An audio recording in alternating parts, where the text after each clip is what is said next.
இல்லை என்று சொல்லும் மனம் இல்லாதவன், ஈடு இணை இல்லாத கருணை உள்ளவன், இன்னல் பற்றி எழும் குரலை கேட்கின்றவன், எண்ணங்களை இதயங்களை பார்க்கின்றவன், இறைவனிடம் கையேந்துங்கள், அவன் இல்லை என்று சொல்லுவதில்லை.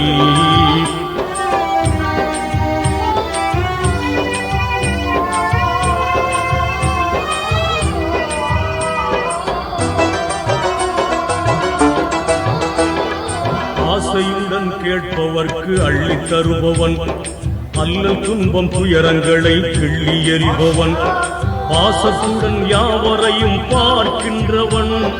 பாவங்களை பார்வையினால் மாய்க்கின்றவன், அல்லல் படும் மாந்தர்களே